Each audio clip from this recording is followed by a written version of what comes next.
This is how you can create bills in QuickBooks. So first, you're going to log into QuickBooks Online, and then you're going to click on the new button at the left panel. So just click on that.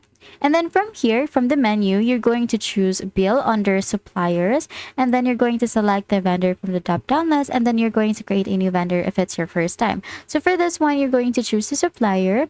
So you can add a new supplier. You can add the name and contact here. So you're going to fill out the title, first name, middle name, and all of that stuff, all of the details about the supplier. So as you can see, the asterisk here is the only thing that is actually needed. So for example, I'm going to set the name to Franchelle, and then I'm going to click on save. And then from there, you're going to add a term, bill date, due date, bill number, and all of that stuff. You can create a category as well. So make sure. So for this one, maybe I want to bill the new vendor a t-shirt order.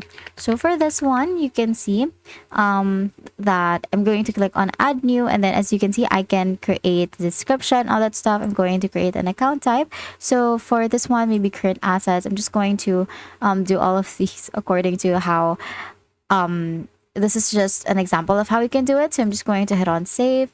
And then from there, I'm going to click on amount, and I'm going to set an amount for this one. So maybe 100 pesos. And then as you can see, the balance due will be 100 pesos. Now, after that, all you have to do is to review this. And then after reviewing, just click save and close, or just save and schedule payment, because this records the bill in your accounts payable. You can later pay it through QuickBooks when it's due. And that's it. That is how you're going to create bills and QuickBooks. If you found this video helpful, please don't forget to like the video and subscribe to the channel for more videos like this.